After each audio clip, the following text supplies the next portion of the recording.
So welcome, everyone. This is the last week of APIDM. Thank you for your support. My name is Dr. Nina Ha, and I'm really excited to, learn all about all of your inspirations. But before we begin, I would like to have the land and labor acknowledgement. Ed. Virginia Tech acknowledges that we live and work on the Tulalip and Monacan people's homeland, and we recognize their continued relationship with their lands and waterways. We further acknowledge that legislation and practices like the Morrill Act of 1862 enabled the Commonwealth of Virginia to finance and found Virginia Tech through the forced removal of Native nations from their lands, both locally and in Western territories.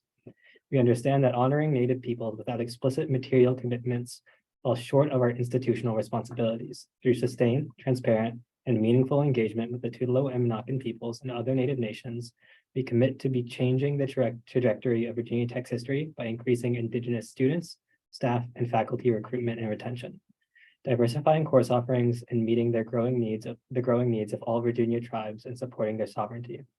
We must also recognize that enslaved Black people generated revenue and resources used to establish Virginia Tech and were prohibited from attending until 1953. Through inclusive VT, the institutional and individual commitment to ut prosum that I may serve, in the spirit of community, diversity, and in excellence, we commit to advancing a more diverse, equitable, and inclusive community. Thank you so much. And I would like to give a great round of applause and thanks to Jane for coordinating and organizing and finding the students. And so I'm really, really excited. So I'm going to give it over to Jane now. Okay, hello everyone. My name is Jane. I am a programming assistant here at the Asian Cultural Engagement Center. This is my second year doing this, but my first time actually organizing this event, so I'm very excited. Today we have Tree Shivartman. He is a senior in computer science. On the other side, we have Sophia Andrion. She is studying microbiology with a minor in psychology. And next to her, we have Crystal, who is studying CMDA, aka computational modeling and data analytics with a concentration in cryptography and cybersecurity. And we have Samantha Shim, who is studying political science with a concentration in legal studies. And on Zoom, we have Brendan Fong, who is studying clinical neuroscience with a minor in Asian studies. So to begin, I would like to hand over to Tree.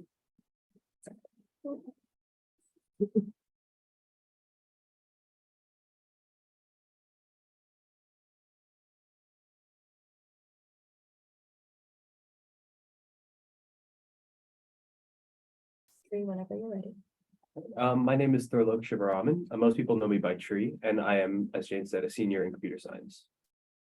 So a little bit about me. I am a junior technically by year, so it's my third year at VT, but I'm a senior by credit, so I'm graduating a year early. And after I graduate, I plan on working as a web developer at a company called iWorks. This is going to be back in Nova. My future aspirations are kind of a little bit obscure, but I would like to work at a studio developing anything such as video games or even developing just for other companies like that. So a little bit about my experience here at VT. Like I said, I've only been here for 3 years, but the first year I spent here was in general engineering. The last 2 were in computer science. Over the course of this, I'm going to talk about some of the easier and more difficult courses I've taken here, the reason they were so difficult, and also what makes CS as a major itself considered to be difficult on its own. I also want to talk about why I chose computer science and what I learned overall through my time here. So we're going to start with my freshman year. This was when I was in general engineering, and for those of you who were here at this time, we know that this was when COVID was really in full swing. All of our courses were online. We didn't have any in-person courses, and realistically, meeting people on campus was pretty difficult.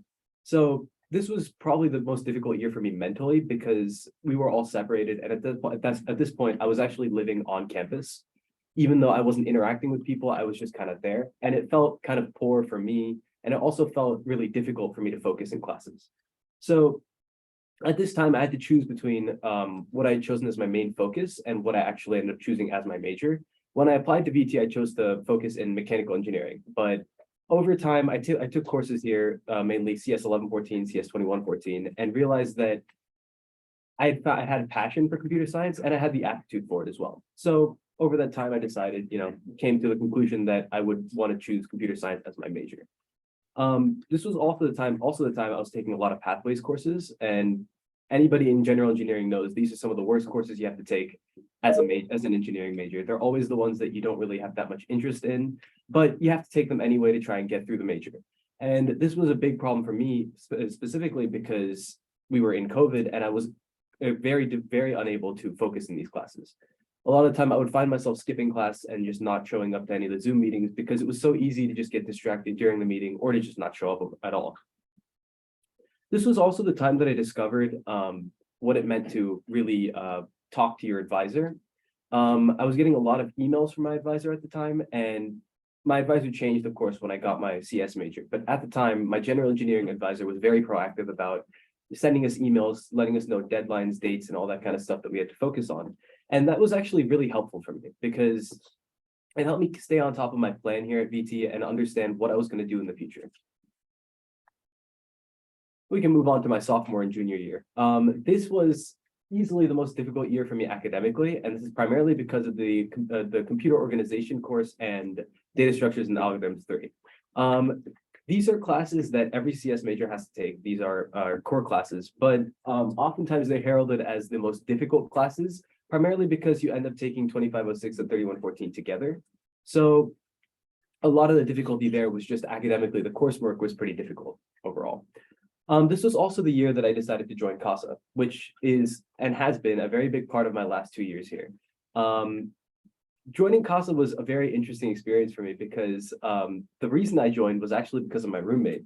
Him and I were at Gobblerfest, and while we were walking around, he, as a Korean student, Korean American, he said that he wanted to join the club. And out of curiosity and also free food, I came to the first GM and decided to stay.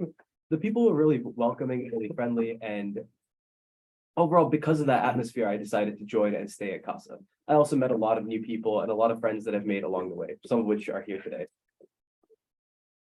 Another thing that I ended up learning because of CASA was actually finding new hobbies. During this time, since I was struggling academically, I needed kind of a release, something that I could do outside of school and outside of studying that I could do with other people. And the main thing that kind of drew me in was dancing. One of the first dances I ever did was the fan dance at CASA, which we actually have a choreographer here. And I found that even though I'd never danced before, I'd never really done anything of that sort before, I found that it was really engaging and it was really fun. I met a lot of a group of seven people that I never really would have been able to interact with before, and made, again, some very good friends and memories along the way. And then we have my senior year. Although academically, technically, this was the hardest year. Coursework wise, I was actually given the most difficult mechanical course material, but I actually found it to be the easiest year of my 3 here at VT. And I think the main reason for that is a lot of us come into VT without really understanding what an expectation for a college course is going to be, what we have to learn, and how we have to work, especially with the freshman year being COVID. I really wasn't sure how I should be studying and how I should be working. So during this year, I've kind of reflected on my time here at VT, and for me, it's been a little shorter than most of us. Realistically, only 1 year here on campus, 1 year here at home, technically. And I kind of came back to the realization that if I could come back and take my time here at VT again, I would end up taking likely 3.5 instead of 3 years. I'd like to have stayed for 1 more semester, primarily because I'd like to interact with the people that I've met here more and kind of stay with them for longer as I can. When you graduate, I've come to the realization that when I go back to Nova, I won't be able to interact and talk to the people in person like I have been pretty much on a weekly or daily basis, even for some people here. And that's kind of sad to think about, but in a way, it's also kind of happy to think about. I've made a lot of good memories, and the fact that I'm sad that I'm leaving makes me realize that I've met a lot of good people here and really made good memories in my time here. I was a lot more active in clubs this year, and that was shown through CASA as well. I was in the culture show. I also choreographed for the WSU fan dance. So again, picking up new hobbies, things that I never thought I would do before. And I also chose my focus or my capstone here at VT, which was multimedia and hypertext. This might sound a little obscure to a lot of you because who really talks about multimedia and hypertext, but the focus itself is actually very interesting as we come to learn a lot about multimedia, so video and data processing, and also hypertext, which is more the hypermedia focus of computer science, which is, to put it simply, is the understanding of video and audio and understanding how they are focused and how they're designed, and also how a computer reads and controls this information. So here we move on to my capstone project. What I'm doing in my capstone project is the CS 3604 Professionals in Computing capstone library page. So what this is in CS 3604, which is a course that everybody has to take as a TS major, you have to do a case study. And what that case study is on can vary based on what the person is. Whoever decides what their capstone, what their case study is going to be is completely up to them. What we've made is an archive page, and this archive page is essentially a holistic archive page of all of the case studies that people have done over their time here. We created this website as a school last year in the fall, and my group took over this project in the spring semester this semester. This archive page kind of challenged my understanding of computer science, because one thing I never really anticipated was jumping on a project that other people have worked on already. This is a very difficult task because you have to understand what the people before you have done and what your current client wants from you. And this was a big struggle for us as a group because we ended up creating our goals at the start of the semester and having to change them again and again as we found more and more issues with ways we wanted to refactor the code or reanalyze the code. This also made me learn a lot of front and back end development experience and hands-on experience on computer science. Over my time at VT, we've had a lot of projects and stuff that are assigned to us by professors, but a lot of the time they don't tend to be as useful and as engaging because they're not really hands-on experience. It's not things that we're actually going to experience in the field. But our capstone project was the first time I'd really gotten experience where I had to go into a project that is something similar that I would have to work with in my actual job. So this was an interesting experience, and it was honestly a very nice experience as well. It was kind of eye-opening to realize just how much I had to learn when I'm going into the field. But I want to talk about what I actually learned, not the computer science stuff, what like social aspects and stuff that I learned. One of the main things was a school life balance. And this was something I didn't have at all in my freshman year. Like I said, because of COVID, I didn't really have a school life balance. It was more just whatever I wanted to do on the day, I did. I didn't really go to class. I didn't really focus too much. And then in my sophomore year, I kind of started to build that balance a little bit more. But even then, I was kind of struggling with balancing my schoolwork with how much free time I had. I think I really understood this my senior year this year when I found that there was an easy way to balance the amount of work that I would do and the amount of free time that I would have. And it just kind of came down to feel, if that makes sense. I had to understand what I need to finish in a week, allocate the time that I needed to finish that stuff in the week, and then also allocate the time that I had for free time and what I wanted to spend that on. One thing I noticed in my sophomore years is it almost felt like a chore to balance going out and meeting people, talking to people, when it should be kind of fun, right? It shouldn't be a chore for me.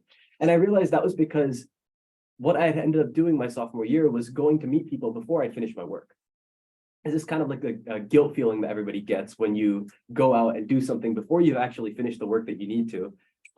It's something that we all kind of experience, but then, we're like, oh, it's okay. I'll finish my work later. This is something that ended up causing a lot of stress for me because I ended up procrastinating work to pretty much close to the deadlines. And that's something I really wanted to fix throughout my time here. I also learned a lot of real problems and setbacks because our time in high school, you don't really understand, deadlines and what those actually mean. A lot of the time, professors or teachers in high school would push back deadlines without really giving any consequences. But in college, if something's late, it's late. You lose credit, you might even get a 0 on it. And it's kind of a shock to the system, right? It's something that we don't really understand or expect. I actually failed a course for the first time here at VT. I'd never actually gotten a failing grade on an exam before, but this was my sophomore year, second semester. I was taking statistics, and I was kind of too lax on my time spending in the course, and I ended up actually getting a 3 out of 50 on the second exam. This caused me to withdraw the course because obviously at that point you can't fulfill the course without failing it.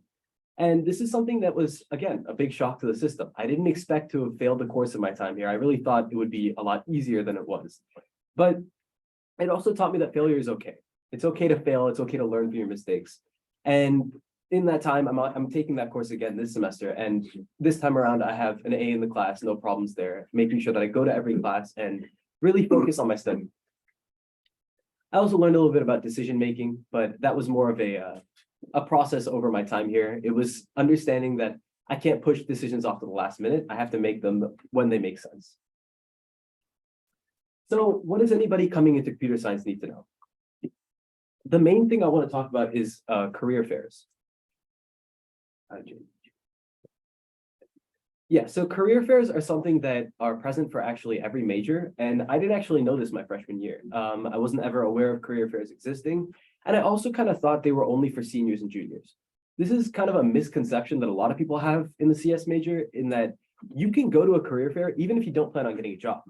My best advice to anybody trying to get an internship or a job is throw your resume everywhere. Kind of, even if you're not interested in what the internship is going to give you, throw your resume out to as many places as you can, because you don't know what you're going to get. During COVID, a lot of opportunities were limited. And even after COVID, the opportunities were still limited at that. So a lot of us were struggling in the CS major to get internships and to get work experience over the summer. And so this is something that I wanted to try and tell people is just, throw out your resume to as many places as you can, go to the career fairs and use your resources. There's another thing I wanted to say was actually utilizing your resources. The CS Lounge is something at VT in Torgerson Hall that I didn't actually know about until my junior year. And I kind of wish I knew earlier, because it really helped me in a lot of my coursework. It helped me in a lot of my time here. It also helped me meet a lot of people in CS, because the CS Lounge is not just a place for office hours. It's not just a place for your professors. It's actually a place for everybody to go and study and do your work if you need to. Here I met a lot of people that I really wouldn't have known before. And again, I ended up talking to my advisor a lot during this time to try and figure out my plan at CS at VT. This is another thing I wanted to say is plan ahead. We all know check sheets exist and are something that a lot of us have looked at. But in my freshman year and in my sophomore year with my advisor and my counselor, I actually created a full plan of every course I plan to take during my time here at VT. That plan actually ended up changing a decent amount, because I ended up changing what I wanted to focus on and what I actually had interest in computer science. But overall, it was a nice safety net to have, because it made it feel like every time course requests came around, I knew exactly what I wanted to apply for and what courses I wanted to take. Finally, I want to talk about electives and coursework. And this is really just a pacing thing. I think a lot of people coming into CS will try and front load all of their work so that their senior semesters can be a lot easier. And this is something that I was also guilty of. I did the same thing, forcing myself to take a lot of my pathways, a lot of my electives early on. But this kind of ended up causing a problem for me, because when you get to your later levels of CS, you find that a lot of courses that you ended up wanting to take are limited to behind majors and behind electives, sorry. And a lot of these electives you can't really take as a senior, because a lot of them are electives that get filled up really fast. So my biggest advice is make sure that you don't front load all of your work and kind of allow yourself to have proper pacing and cruise through your time here without struggling too much. But also make sure that you figure out what your interests are early, because you want to take as many different courses in CS as you can and use that course time that you have. Because if you end up pushing it to the end, you're not going to end up being able to take the courses that you wanted to at the end of your time. My last piece of advice is just to enjoy your time here. We don't realize just how fast our time at VT goes and just how quickly you end up fulfilling your major and graduating. I know I can only speak for myself here, but I feel like my time here has been really quick. I didn't realize I'd be graduating this soon. I didn't realize I would only realistically be having 2 years. And even those 2 years ended up going by really fast. So I want to just leave everyone with the knowledge that you don't want to accelerate through your graduation too fast. Make sure you enjoy your time, spend time with your friends, meet new people, and really engage in a lot of the clubs and activities that we have here. That's it. Thank you.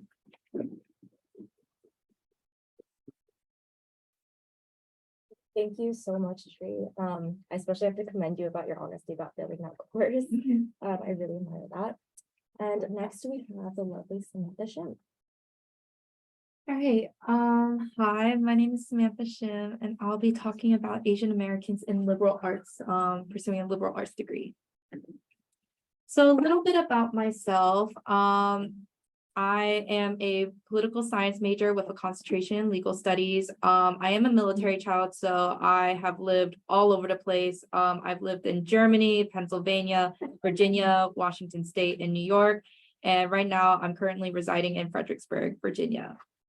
Just like Tree, CASA, it has become a big part of who I am. I've been an officer for CASA for 3 years now. I've been a historian, secretary, and now I'm a former internal relations. I'm also part of Phi Alpha Delta, which is the pre-law fraternity here at Virginia Tech.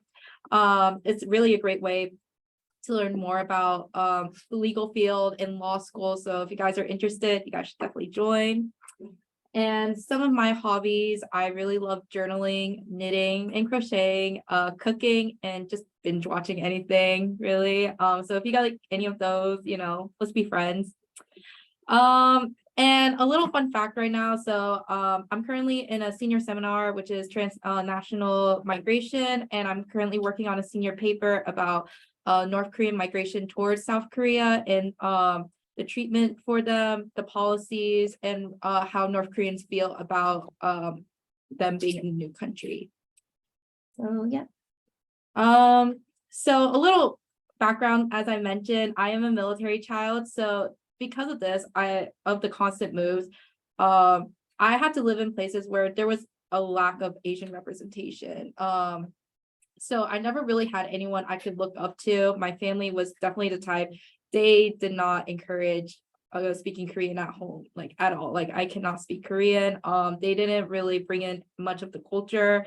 So I learned a lot when I came here to Tech. I really got to experience what diversity was like when I came here. And a big part of what I'm talking about today is liberal arts. So one thing my parents always thought was I had to be part of STEM in order to succeed, which is a huge misconception. Like you definitely do not. But for me, like they always wanted me to be a doctor. So I just thought I had to follow what my parents wanted. So even though I hated science in high school, I did what my parents wanted me to do, and I became a bio major here at Tech. So some of my academic journeys. So when I started off my freshman year, I was a bio major on a pre-med track, and I absolutely hated it. I hated my time as a bio major. I was just not good at science at all. I didn't understand what was going on, especially chemistry. Chemistry was the worst class I've ever taken, which, I ended up taking a W for. But it's just, I felt like I was a failure for not understanding it well. And I was just failing exams from left to right. And it was just really causing my mental health to go down. And I knew I just wasn't interested. And I had a final straw after I took an exam for chemistry, which I thought I passed, but I didn't. And I knew right away, this just wasn't for me. Like, I don't think I could do this for the next 3 years of my life. So I thought about what I was interested in. And I knew from high school, I really liked history, and I also liked government a lot. So I thought, might as well try a major in that instead. But the big thing about that was I was really scared about confronting my parents about switching majors. I knew they would not like that idea at all. Like I knew they would be like, you should just try to stick through it. You're not trying hard enough. But in reality, I spent so much money on tutoring. I had to ask my friends to help me out, and nothing was working. So when I had that courage to talk to my parents, they surprisingly were understanding, and they said, okay, if you really cannot, then go ahead and do what you want. So I did switch to international relations instead of my second semester freshman year. And I absolutely loved the classes like I took. While some of them were hard, it was just more interesting towards me. It was something I personally liked. And I thought about some of the careers that I would do with international relations, and I have been taking an interest in law, and that's when I started doing my research and decided to switch into a political science major instead with a legal studies concentration. So I started taking classes here that relate to law. So some of these classes I've taken are real estate law, business law, intellectual property law, sociology of law. I just love all these classes. So the biggest thing about being a liberal arts major, though, is the insecurities that come behind it. So someone has told me before, you're Asian, what are you doing getting a liberal arts degree? And that kind of hurt me a lot because it's like, I'm surrounded by a lot of Asian Americans here, and I tend to compare myself a lot, and which most of them are STEM, which I always felt, is this the right field for me? And I look at some of my classmates as well. It's predominantly white classmates. And I also like started applying to a lot of internships, but I started getting rejections or they end up ghosting me. So just a lot of things were feeding into my head, thinking like, is this really the right field for me? Should I have switched? Should I have like stayed as a bio major? And I just thought like, this was like, I don't know if I could do this. Like, even though this is something I really enjoy, I don't know if I could, but I've learned to accept it. I've learned to know like, this is your life, like you should do what you want. If this is something you're interested in, then you should do it. Yeah, next slide. So what am I doing now? So I'm currently finishing up my classes with graduation, 17 more days. But after graduation, I am planning on taking a gap year before heading to law school, which I was first scared about, but I know that this is something I need before heading to committing to something that big. So yeah, and also I'm hoping to find jobs within my gap year that relate to law to help me prepare myself before I attend. So what I have learned. So some of the big things I want to tell others, I really want to stress to them about is just keep trying. There's a lot of stuff that's might be barriers that may prevent you from accomplishing what you want, but don't be discouraged at all, especially about like that lack of representation. Like I never really see anyone that looked like me that pursues a field when I'm going in here at least, but in a way, like it kind of helped at least because a lot of people now know that I was planning on going to law school, and I became like an encouragement to them because they started coming up to me asking more about the legal field or the process of law school. So I'm really glad that I actually went through that struggle just to help them out. Another one, do what you want, just do it. It's scary, but like I mentioned before, you only get one life. So you should just live the life you want. And it's okay to ask for help and advice because like Tree said, I talked to my advisor a lot about this. I was stressed out, but it's okay to ask about what to do next. So that's all I have for you guys. Thank you so much. If you guys haven't noticed, there is a theme going on with CASA. I'm in CASA, so I got that's actually how I met Sam. She taught me the fan dance for the CASA culture show. You're my favorite choreographer. Thank you. Sorry, not. So next we have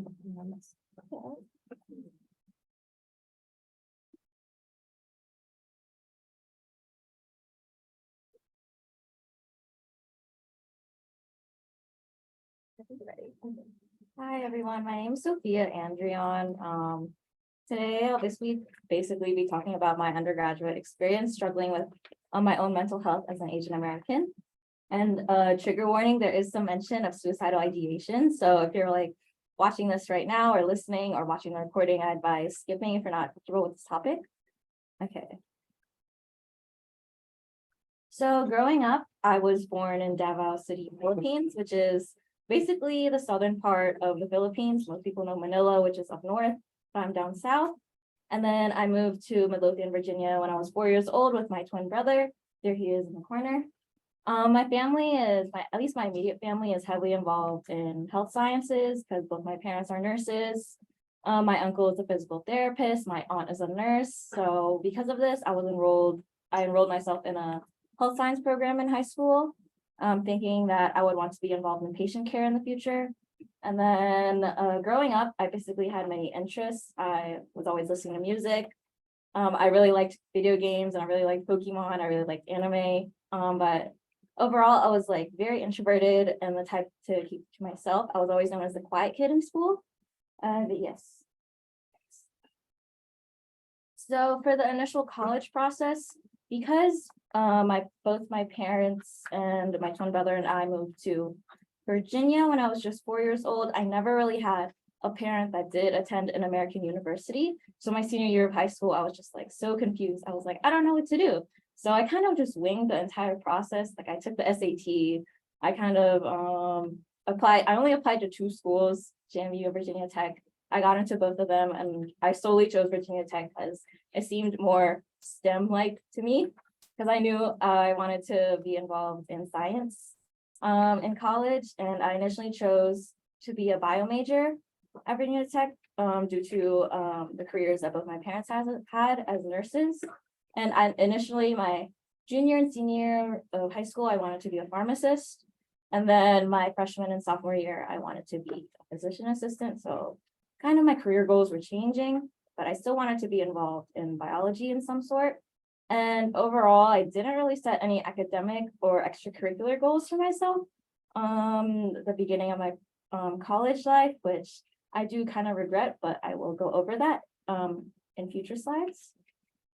So for my overall undergraduate experience as a freshman to a junior, academically, I did change my major from biology to microbiology, which is not really that big of a change, but it's more specialized within biology. Like I think after my first semester of sophomore year, I took ecology for 2 weeks and I learned that I did not like learning about plants and animals.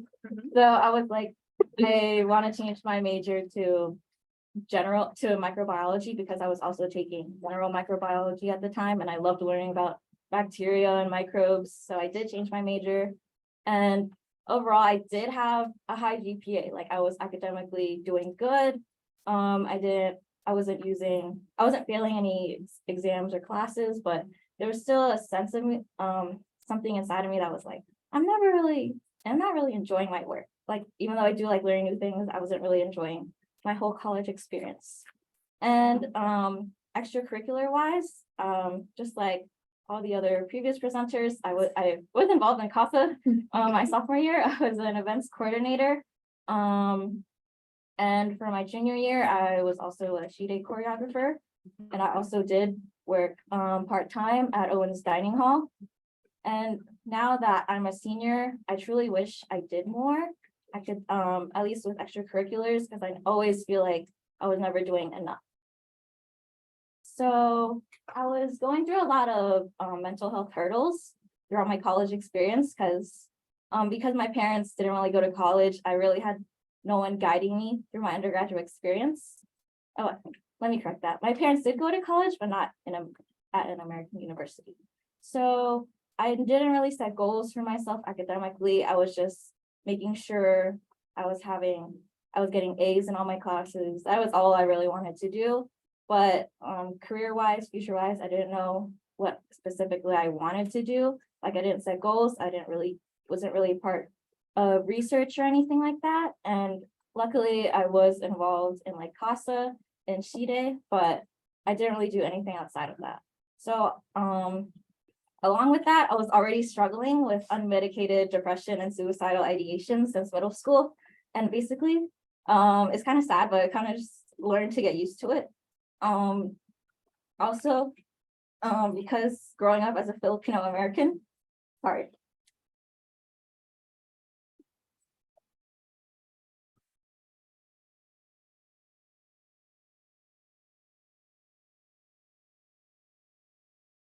Also, growing up I'm so sorry.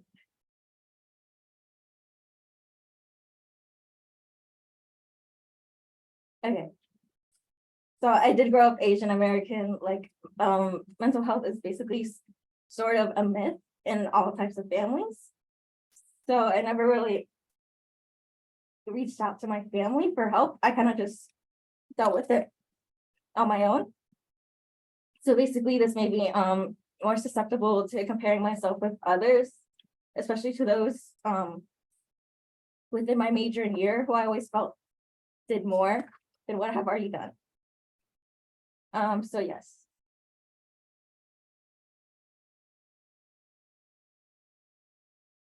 Okay, so obviously it is tough trying to deal with this, but I did have my methods of coping.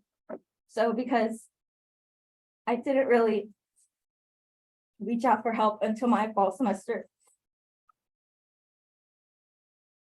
of senior year. Because, I was doing academically, like my GPA was pretty high. Like, I think right now I have like at least a 3.8, and my parents were never really concerned because I never really talked to them about my mental health. So I kind of just like thought that I had high functioning depression, where I was just like able to do daily tasks. So it was like, I don't really think I need help. And I kind of just used studying and listening to music and all that stuff as forms of media to distract myself.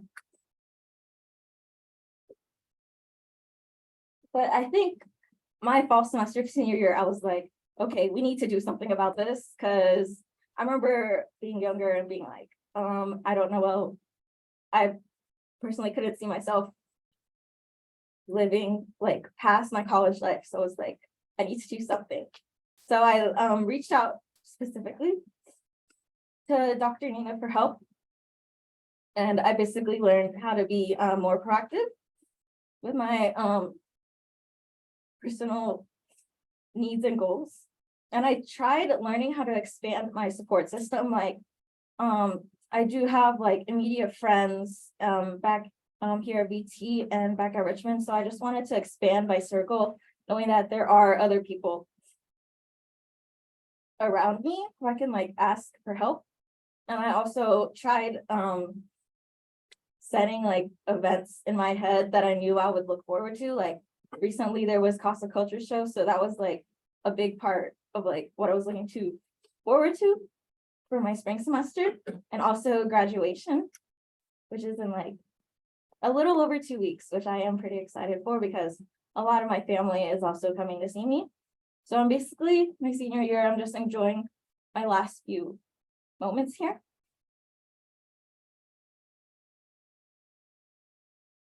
And basically, I think senior year overall helped me discover my passions. So academically, I've been learning to love more of my upper level microbiology courses, like pathogenic bacteriology, where I was just learning about like different types of bacteria and what types of diseases they cause.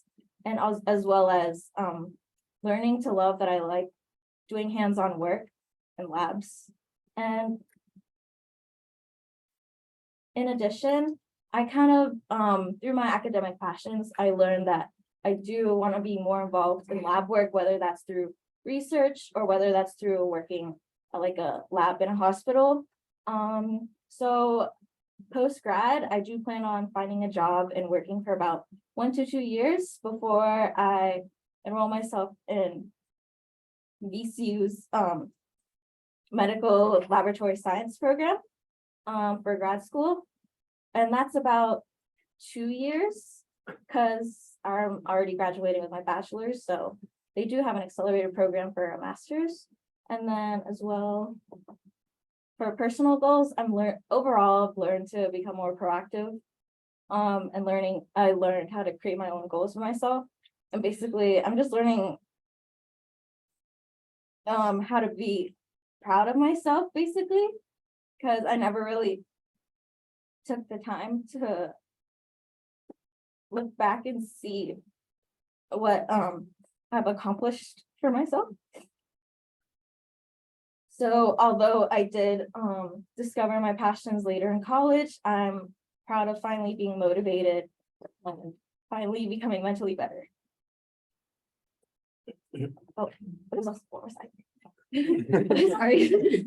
So basically, my advice for others is that it's never too late to discover your interests and passions. And I'm still learning on this, but I'm learning how to be proud of what I've accomplished so far. And I'm learning how to also build up a support system for myself. And also, comparing yourself to others is unavoidable. So what I'm doing personally for myself is to create small goals, small and big goals, to keep myself motivated in order to achieve what I want to in the future, and as for right now as well. And then this is just my thank you slide. I just have a bunch of memories from my senior year. But yes.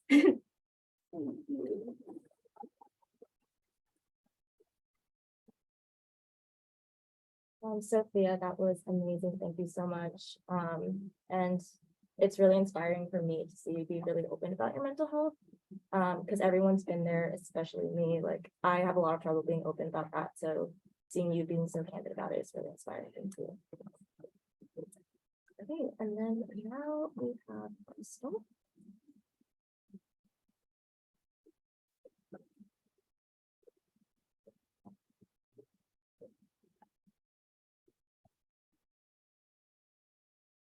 Okay, so hi everyone. Thank you for coming to the inspiration series tonight. My name is Crystal. Next slide. So some background about me, I use she, her pronouns, and I am from Fairfax, Virginia. So I'm from Nova.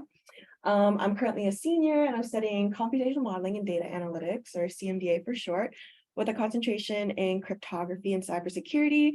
And then as a current post-grad plans, I will be a cybersecurity analyst for the Global Information Security Department of Bank of America in Washington, D.C. So for those of you guys who don't know, CMDA at a glance, the computational modeling and data analytics program draws on the expertise of three primary departments at Virginia Tech with strengths in quantitative science, which is mathematics, statistics, and computer science.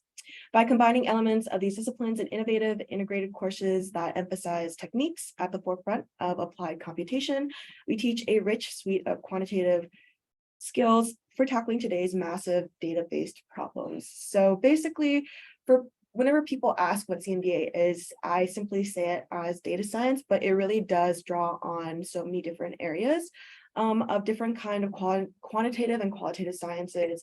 And so it applies to so many different kinds of majors, and it spans across all different kinds of colleges here as well. So the start of everything. In high school, I had an interest in cybersecurity because I was a part of Cyber Patriot, which it is the National Youth Cyber Education Program in STEM for Air and Space Forces Association, and its goal is to created to inspire K through 12 students towards careers in cybersecurity and other kinds of sciences. And in high school, I took a lot of CS classes, but I wasn't passionate about pursuing that in college. And so when it came to applying to different kinds of programs at universities, cybersecurity at the time wasn't as largely known as it is today. And most universities didn't identify that as an independent major either. And so when I applied to a lot of different colleges, I applied to their CS programs despite not being too excited about it. But when it came to applying to Virginia Tech, I noticed that they had CMDA. And at that time, I had no idea what it was. I had no perception or concept of what data science really was. And truly, I only applied to it out of curiosity. And because of that, I came into college with no real expectations of what kind of rigor I would expect, or even the kind of academic levels of courses I would be taking. So now getting into the middle of my academic career, which is the peak of college, freshman year, I absolutely hated what I was learning because I didn't really know what CMDA constituted. And the classes that I took were very introductory, and they didn't really get into any details of what data science was at its core. And it was a lot of weed out classes, which were very math heavy, and I am very bad at math. Even to this day, I still struggle with a lot of my mathematics courses, but I was able to get through it simply by pulling through and meeting other people that knew more things than I did, going to a lot of office hours, and going to the CMDA lounge, which is in Old Security Building. And I had the worst time finding that my freshman year. I had no idea where it was, but for those guys who are curious, it is a transformed old building right across the street from McBride. So it's right by the cadet halls. And I tried to get involved in different organizations my freshman year to kind of offset my college experience at the beginning. And so like many other people, I went to a couple of CASA meetings at the beginning with my roommate, and she ended up getting more involved than I did. But it was one of those experiences that kind of jump-started my want to explore more organizations on campus and get involved in other ways. And so that is actually how I ended up finding about Sigma Psi Zeta sorority, which is what I'm a part of currently.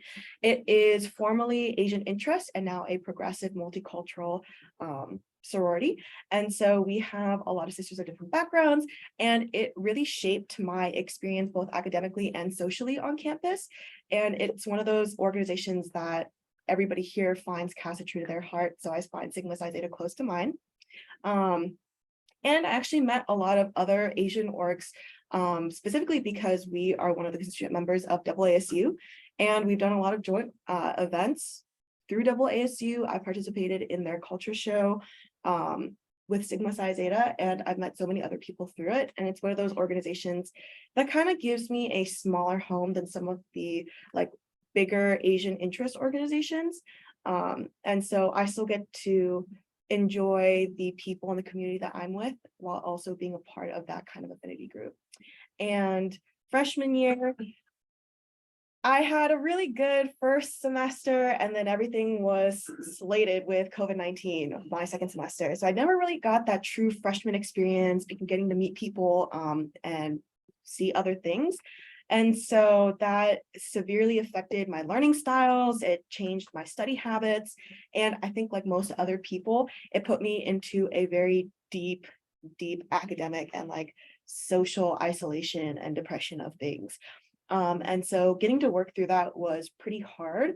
But if you go to the next slide, through COVID, I was able to open my eyes to different kinds of experiences, and kind of the end of freshman year, going into the brunt of sophomore year in the middle of COVID and the pandemic, I actually had really great opportunities to intern at different kinds of companies and really start to get an understanding of what data science was at its core, and really get to see how it spanned across different industries. And so my first interning experience was being an IT security intern at the American College of Radiology. And so although I had no background in radiology or of the medical sciences, I found this opportunity simply by looking at Handshake, which saved my life truly in looking for jobs and opportunities throughout my college career.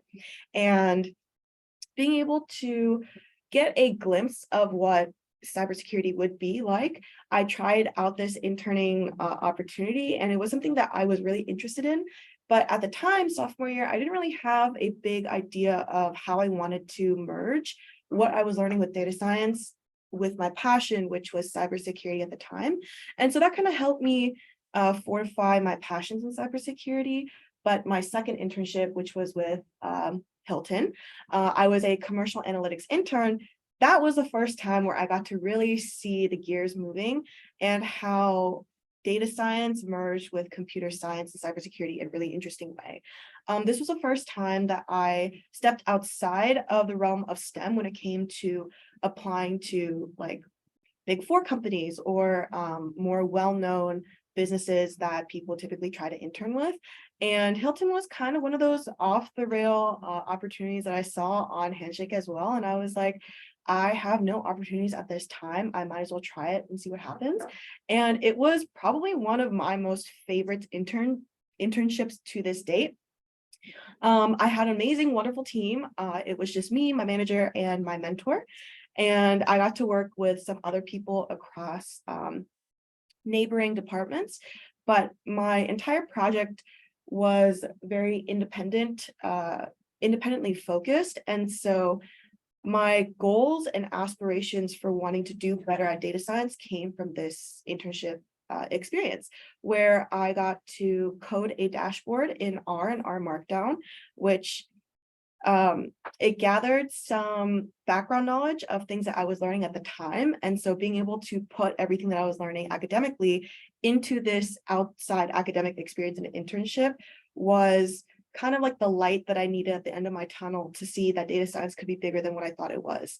And then this past summer, I had an internship with the people analytics department at Northrop Grumman, which was actually their HR department. And so again, kind of stepping outside of the typical STEM realm and working more on a people based side of things, I really got to see kind of the opposite end of the spectrum of computer science as a whole and data science, and getting to work with HR to find a better filtration system for their new hires was really nice.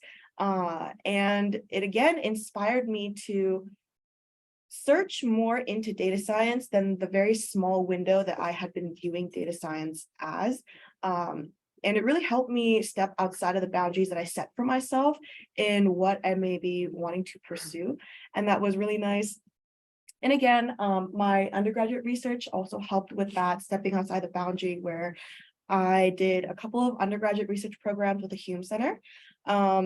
Some of my most notable projects with them was natural language processing, which is a machine learning technique where you take keywords from different kinds of documents or other forms of media, and you put it through this processing system, and it gives you back a topic idea, essentially about what this document was, in a really fast manner.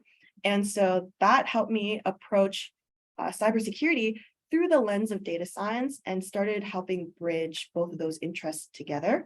And then my undergraduate research with the Geodesy and Technophysics Lab was really nice because, again, kind of off the wall, instead of just working with like HR or computer science, I worked with the geosciences, and I used my data science background to help analyze GPS measurements and study crustal deformation, which was really interesting and really random.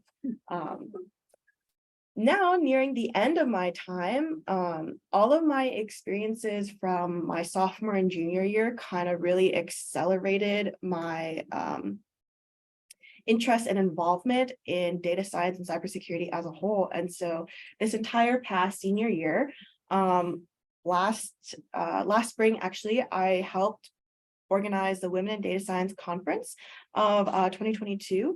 And it was because I had met my professor through CMDA that I was able to get involved in this kind of opportunity.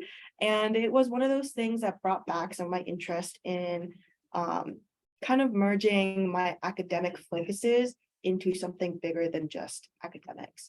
And so being involved in different kinds of data science competitions and meeting different kinds of professors in CMDA, I was able to really expand on that and be a part of WITS. And so this past couple weeks actually as well, I also helped organize WITS for this year. And so that was pretty fun. And my senior capstone for CMDA was really what put my interest in data science into stone. I worked with Black Brand, which brand stands for Business Research, Analytics, Networking, and Development. And they are I know this from my capstone. It's still fresh. It was for last semester, but they are a nonprofit in the Hampton Roads region. And their entire mission is to help Black youth be more involved in entrepreneurial opportunities and really set a foundation for them to make Hampton Roads a wider and diverse network for people that are trying to get out of even just from high school, things that they're learning and put their knowledge to good use. And so for this capstone project, I again helped them make a dashboard where we got to analyze different kinds of metrics and really see the disparities that Black American families were experiencing in the Hampton Roads region compared to other white families and other people of color in the same area. And so all of this kind of research background is helping Black Brand merge together some of these gaps and really bring their dreams and their mission to fruition. And so that was really nice because the work that we were doing directly contributed to expanding on their nonprofit mission. And so that was just a really like nice heartfelt thing. And then this past fall semester, I was one of the students of 6 that CMDA selected to go to Grace Hopper, which is a conference that happens every summer. Or every year. This past semester is in the fall, but it happens every year. And it's where a bunch of young women professionals come together and they look for different kinds of opportunities. A lot of businesses come and self-promote themselves. And a lot of them are actually small startups started by women, or small startups where a lot of women have greater opportunities to get into it. And so this was where I ended up finding my full-time opportunity with Bank of America. But it was one of those shots in the dark where I went to a bunch of different companies and I worked with a lot of different people, talked to a lot of different kinds of people as well, just to see where my interests lie. And Bank of America was the last place I would think that I would wanted to get a job with. But talking with some of their representatives, their business culture was something that I was really shocked about, because at the time, my internship experience was very solo and very independent. And so seeing that they had a whole team working with different cohorts and all that, it was something that really resonated with me. And I figured I would just talk with more representatives. And I actually had the opportunity to be in a panel with them. And so through that, I found my future opportunity. And so it was one of those things that I really appreciated, not knowing that I was going to expect, but one of those unexpected surprises. And so to this, some tips that I wanted to take away from my entire college experience and reflecting on it is, don't limit your interest with bounded expectations.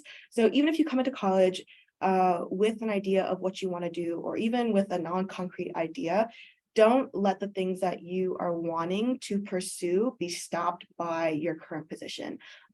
Even for myself, I know a lot of CMDA students that I met freshman year, they ended up changing courses and going to BIT and pursuing other opportunities. And I know at myself, I considered that a couple of times, but I figured as I got more into CMDA and I learned more about what data science was, it resonated with me a little bit more. And so I stuck through it and I appreciated that kind of opportunity. But for some people, it's not always the case, and that is okay. Additionally, take every opportunity, even if it may not be what you originally wanted or expected. I hated a lot of my first year CMDA courses, but as I got through it and took different level courses, I was able to open up some of those pathways and take courses from other colleges like BIT. And some of those courses were my most favorite ones that I was able to take. And so even though CMDA may not be the core of what I expected, being able to take those classes and have access to other things was really nice. And then always befriend those that are beside you. You never know what kind of insight they can give you or the opportunities that they can bring you. Every class that I have been in, I have really pushed myself to be a social person, even if that is not how I self-identify. And it's only because sometimes the person sitting next to you may understand what you are confused about, or they may also be confused, and it's something that you guys can bond over. A lot of my friends I have met through just sitting next to them in lecture halls and unexpectedly being like, hey, do you know the answer to this question? They're like, no, but maybe the other person does. And usually they do. And so it's one of those things where I definitely had to push myself out of my comfort zone, but ultimately it did help me get further along than where I may have been. Every failure is a learned experience. Also with Tree, I failed one of my first year courses and it was very rough. I did not plan to take some of my courses as seriously as I had intended. And so freshman year, I ended up failing one of the weed out math classes and I had to retake it. And everything is fine now. But even though I did fail it my first time around, second time around, obviously got a great grade, made it through it. And there are some other courses that I've also withdrawn from in CMDA, but retook it again, took away from my experiences, really figured out what I could change and do better next time, and I got through it. And the last two things, don't let the goals of success blind burnout. Definitely try as hard as you can, but be self-aware when you know that you're running out of steam. I think especially during COVID, that was something that I forgot about because I was so focused on trying to just pass my classes and get through it. That ultimately at the end of it, pushing through all that burnout made burnout even worse. And it was just like an unending cycle of things. And it was horrible.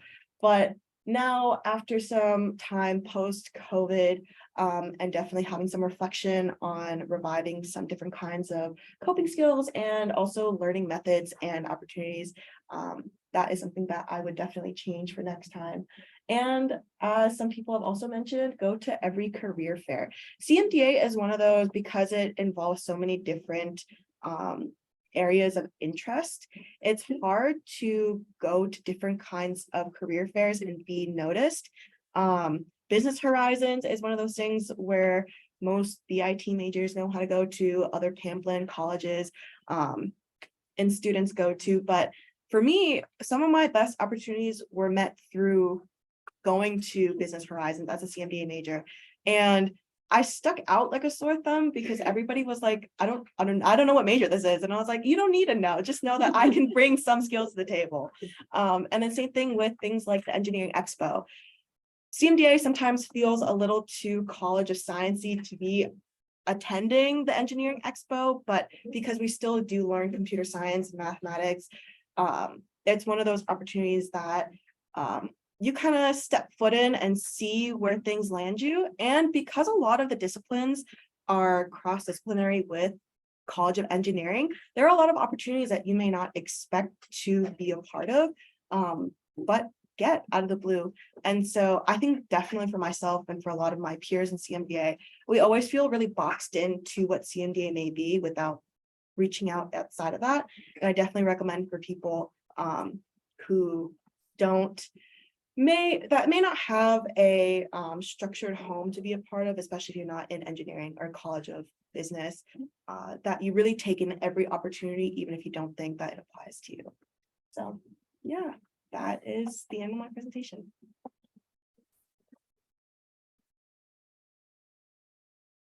Well, thank you so much, Crystal. I'm a liberal arts major, so this was very new to me. I'm glad you shared.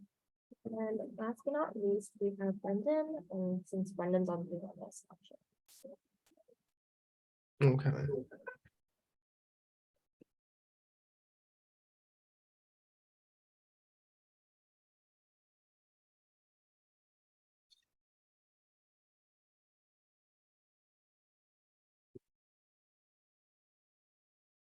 Can you guys see it? Oh. Are you guys able to see the presentation? Yes. Okay, perfect. All right, so hi everybody. To start off, my name is Brendan, and I'm just going to share a little bit about my personal experience here at Virginia Tech and some information about the independent study I've been working on for the past several months.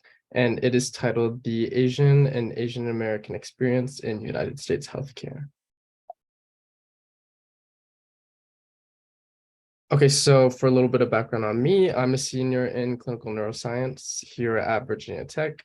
And as you can probably tell from the big picture of me, I'm going to be graduating in a couple of weeks. I first came in as a freshman majoring in math, and I ended up deciding to switch to neuroscience after my second year because I did some exploring and I found neuroscience was really interesting and it's a really up and coming field. That really complements my future career goals as a physician. But during this time, I also decided I wanted to minor in Asia studies.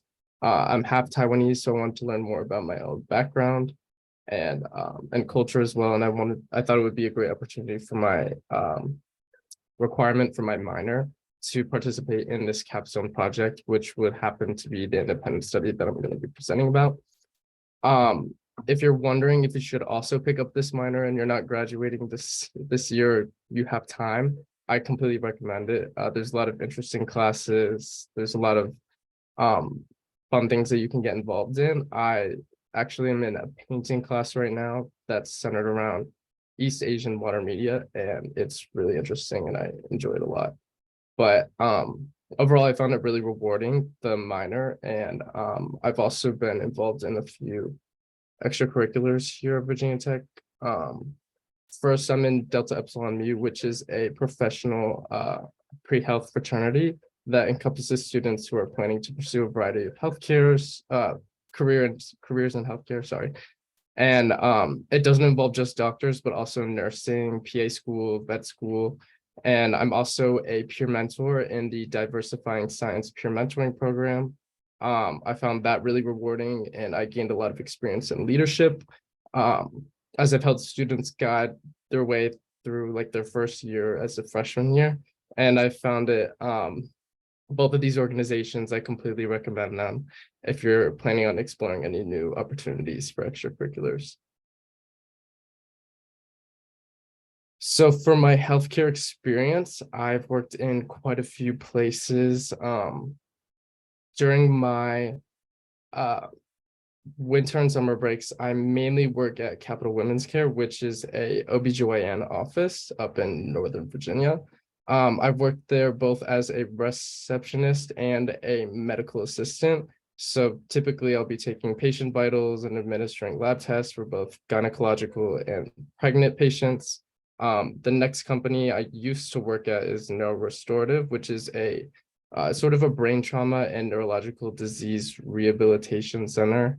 The patients live there on site here in Blacksburg, and basically my duties were just to assist them with their like activities of daily living. So cleaning them, bathing them, and helping them eat, really whatever they need help with if they aren't able to do so themselves.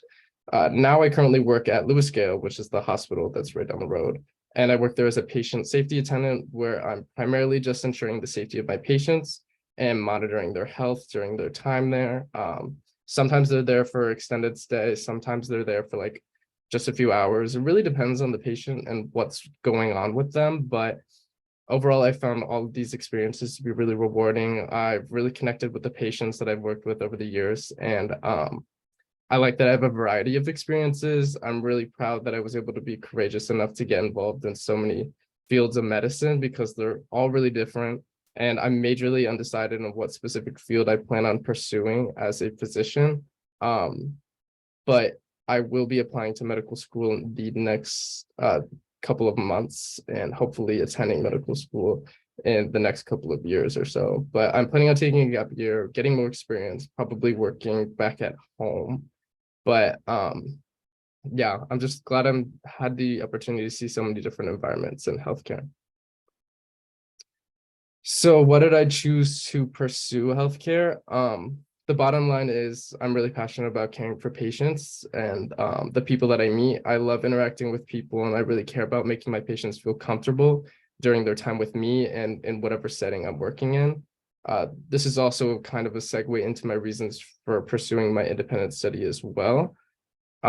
So since I'm very passionate about making my patients feel very comfortable around me, I wanted to investigate the reasons why so many patients don't feel comfortable in healthcare. One of those reasons is discrimination in the workplace. This also includes interactions between the staff members and health professionals as well, not just with patients. So I thought it would be interesting to do my own research on Asian and Asian American experiences in our healthcare system. So for the research portion of my independent study, I've primarily gathered information from existing journal articles. However, I've also put together interviews with Asian American health professionals, as well as a survey of Asian American Virginia Tech student population. And I was planning on doing the survey, but it didn't end up working out. But I'll explain that more in a little bit. But I basically just wanted to expand current research and gain data with primary sources through the interviews and the surveys, and also just have the opportunity to ask more specific questions, since there's still a lot of unanswered questions in this area of research. So for the interviews with healthcare professionals, I had the privilege of interviewing Asian and Asian American health professionals. from a variety of fields, with some of them working around here in Blacksburg, as well as other areas in the United States. So I would say this was arguably my favorite part of the whole process. Not only did I get to collect information for my independent study, but I also got to get some insight into the reality of working in healthcare and working in different fields, and the experience of pursuing graduate studies in medicine and mental health as someone from Asian descent. So I thought this was an interesting point to add. However, for the information I collected based on the interview questions, I also saw a few common themes between the professionals that I interviewed. The first one being that there is a large amount of discrimination that these professionals are experiencing from their colleagues and other healthcare professionals that aren't of Asian descent, rather than from their patients. A significant time in their lives when they're receiving a lot of this discrimination occurs throughout their education, whether that be in medical school or PA school or any form of graduate studies. This is a vulnerable time for this population. Another situation that is common to those that I interviewed was during the times of collaboration with other healthcare professionals, whether it's their views being brushed off or being excluded entirely. This is something that I have noticed to be very common among the people that I interviewed. Another point I saw was that they all recognize how common underrepresentation of Asian and Asian American people are, or is in clinical trials. So with these professionals even noticing that there's not much data on this population when they're trying to search for it, like if they're trying to get some information on their patients, they have troubles finding this data because this population is underrepresented in clinical trials. But this is important for a lot of health conditions that people of Asian descent are predisposed to, such as diabetes and high cholesterol. And with this data not being as available to their healthcare professionals, they're having a more difficult time trying to care for them, which is their job's #1 priority.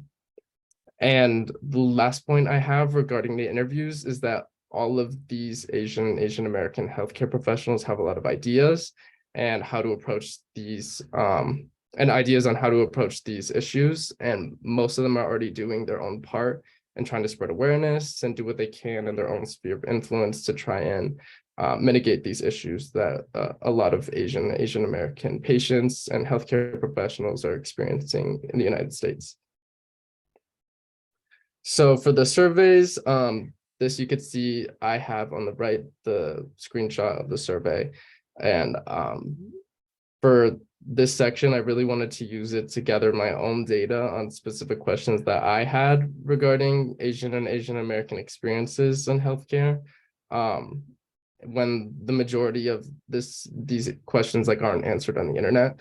And the majority of my questions are just concerning general experiences in healthcare, experiences of discrimination in healthcare, some elaboration on what I already know based on my internet research, but I wanted to gather more data on that from a student population, especially because there's not as much data on Asian Americans and Asian people in general. So especially expanding this to a student population, I thought that it would be interesting to at least gather something. Unfortunately, it didn't work out because it's still in the process of being approved by IRB. So that was still a major obstacle in trying to retrieve the data. I would say another barrier would be just trying to get participants for the survey, since a lot of students generally don't have the time to fill out these surveys, or they don't want to. But I do think that it could be valuable for the future. However, there's whenever it gets approved, hopefully I'll be able to conduct this. But for the next part, I just wanted to discuss some discrimination information on Asian Americans in healthcare, just based on everything that I found. But overall, for general discrimination against Asian populations in healthcare, I found two main forms, with the first being patient-provider interactions, and the second one being provider-provider interactions. I highlighted that generally on the side of the provider, it seems like the discrimination is more common between provider-provider interactions. So they're receiving a lot of discrimination more so from their colleagues, from their coworkers, anybody who works with them, rather than the patients. And this is just based on the information I gained from the interview section. However, a lot of these Asian and Asian American patients are also experiencing discrimination in healthcare. And this is especially so for Asian and Asian American women, as they're found to be 20% less likely to receive medical intervention during pregnancy, and also Asians and Asian Americans who identify as transgender, who tend to experience a more significant degree of discrimination. And I wanted to point out in the third point that a lot of this discrimination can manifest itself in microaggressions and blatant forms of racism, such as the use of racial slurs. Altogether, though, the large prevalence of discrimination towards this group has also shown some associations between discrimination and the onset of chronic illnesses. So with the rise of discrimination against these people, we're seeing more people are developing chronic illnesses such as high blood pressure or respiratory issues as a result of it, which might be due to other factors like fear or just constant stress as a result of these situations that they're going through. But I think that it's a pretty important topic for the health and well-being of Asian Americans in the United States. And it points out that we still have gaps in our society that we should fix. This slide, I mainly wanted to highlight systemic racism or discrimination in healthcare. So I have a few points about that. And the main one that I want to go over right now is access to healthcare, which I have a lot more information on. But basically, I wanted to highlight that the statistics show that this population tends to utilize healthcare services and resources significantly less than white Americans.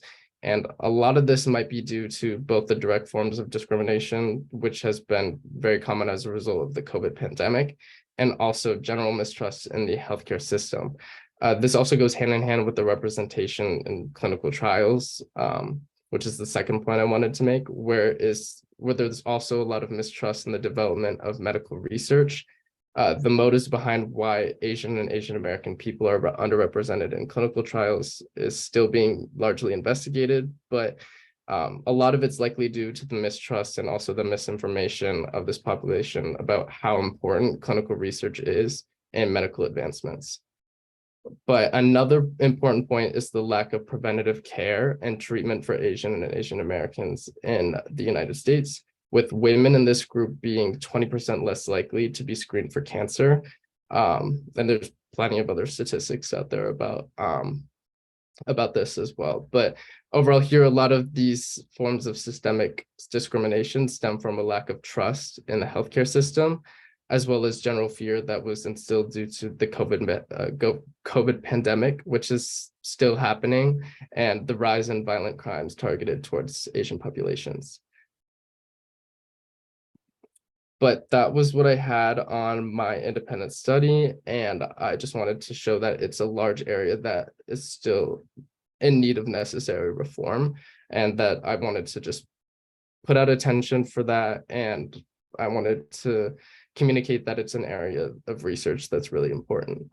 But the last thing I wanted to talk about was the APITA Men support group, which I had the privilege of playing a part in creating here at Virginia Tech. So it focused on largely discussion of topics that are important, such as mental health, handling emotions, social stigmas, a lot of things APITAs tend to suffer from as a whole. But I thought that starting a support group for APITA men would foster a sense of comfortability and an environment that feels safe, where people can speak about their emotions freely and hopefully get something out of it. And we had a really good turnout at the end of last semester. Unfortunately, I've had my painting class when the support group meetings are this semester, so I haven't been able to attend any of them, but I know that it's probably going great. And I also got to do a lot more research on how APITA men tend to struggle with approaching mental health issues, which I thought was really interesting. And I'm really looking forward to how it develops. And that's really it. That's all I have.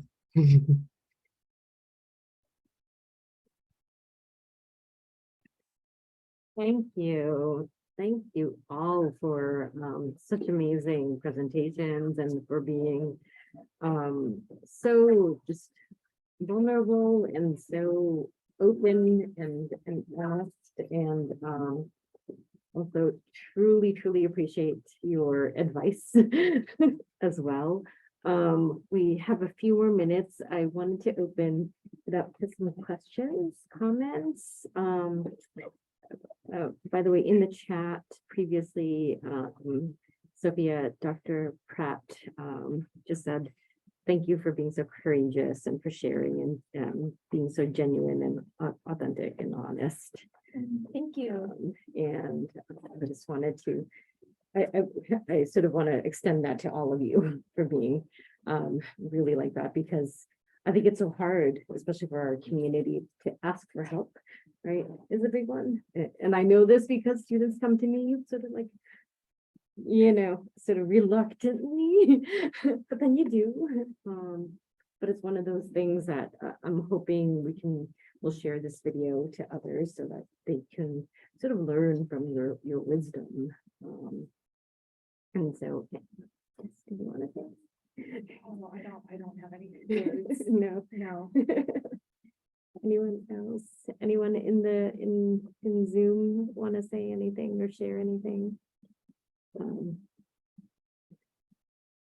Dr. Pratt also said, such great advice that I hope we can help freshmen learn at the beginning of the semester. Yeah, many of your advice is definitely for sort of more in the beginning so that they don't go through the similar struggles as you. I like the idea of also, it's okay to fail. That's a big one, right? Especially in our community with the, high expectations of parents. Right? Yeah. Jane, any last thoughts? Because you put this all together, so thank you for that as well. Really appreciate it. I know everyone has really busy schedules, so I appreciate everyone for coming out. And again, like Dr. Haas said, thank you for your vulnerability. I'm not even a freshman, but I found a lot of your advice is really helpful, even though I only have 1 year left. But again, thank you so much for coming. Thank you, everybody. And thank you for people in the Zoom too for being so supportive.